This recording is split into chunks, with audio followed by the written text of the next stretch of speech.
நம்ம பார்க்க போகிறது பார்த்திங்கன்னா find the square root of the polynomials. So இதுக்கு முன்னாடி வந்து ஒரு ஈக்குவேஷன் கொடுத்துருக்காங்க. இங்கே ஒரு பாலினாமியல் கொடுத்து அதனுடைய ஸ்கொயர் ரூட் கண்டுபிடிக்க சொல்லியிருக்காங்க. ஸோ கொஷினில் x⁴ - 12x³ + 42x² - 36x + 9. So லாஸ்ட்லேருந்து 2 டிஜிட்டாக நம்ம வந்து பிரிச்சிட்டோம் அப்படின்னா x⁴ மட்டும் இருக்கும். ஸோ x² × x² தான் நம்மளுக்கு x⁴ கிடைக்கும். அதனால் மேலே ஒரு x² கீழே ஒரு x² போட்டு இதை 0 ஆக்கிக்கிறோம். ஏன்னா எப்போவுமே இதுலேருந்து இதை சப்ட்ராக்ட் பண்ணணும். ஸோ சைன் சேஞ்ச் பண்ணணும். அடுத்து இருக்கக்கூடிய ரெண்டையும் அட் அ டைமில் நம்ம வந்து எழுதிக்கிட்டு இப்போ இங்கே என்ன போட்டிருக்கோமோ அதை 2ஆல் மல்டிப்ளை பண்ணணும். ஸோ 2x² கிடச்சிரும். ஓகேவா? இப்போ இங்கே 2x²னா இங்கே எதை கொண்டு போய் மல்டிப்ளை பண்ணனா வரும்னு பார்க்கணும். ஸோ இங்கே -12x³ வேணும்.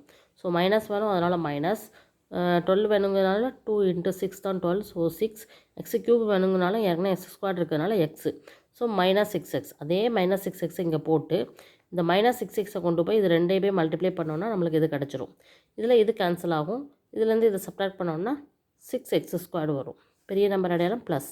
அடுத்து இருக்க 2 டிஜிட்டையும் நம்ம கீழே இறக்குறோம். இந்த 6x² இங்கே 2x² -6 இருக்கு இல்லையா, -6x அதை 2ஆல் மல்டிப்ளை பண்ணணும். இந்த 2x² அப்படியே எழுதிக்கணும். இங்கே இருக்கிற -6x இங்கே எப்படி எழுதணும், 2ஆல் மல்டிப்ளை பண்ணி -12xன்னு எழுதணும். இங்கே 2x², இங்கே 6x². அப்போ இந்த 2வை 3ஆல் மல்டிப்ளை பண்ணால் தான் 6x² வரும். அதனால் +3. இங்கே +3 போட்டனால இங்கேயும் +3. ஸோ இப்போ இந்த ஃபுல் இருக்கக்கூடிய எக்ஸ்ப்ரெஷனையும் 3ஆல் மல்டிப்ளை பண்ணால் இது வரும். ஸோ எல்லாத்தையும் சப்ட்ராக்ட் பண்ணோம் அப்படின்னா 0 ஆயிரும். ஸோ இதுதான் நம்மளுடைய ஸ்கொயர் ரூட் வேல்யூ. இதில் என்ன நம்மளுக்கு கோஷியண்ட்டாக வருதோ அதுதான் ஸ்கொயர் ரூட். ஓகே இதே மாதிரி சம் பார்க்குறதுக்கு மேக்ஸ் டியூப் சேனலை சப்ஸ்கிரைப் பண்ணி வச்சுக்கோங்க. தேங்க்யூ.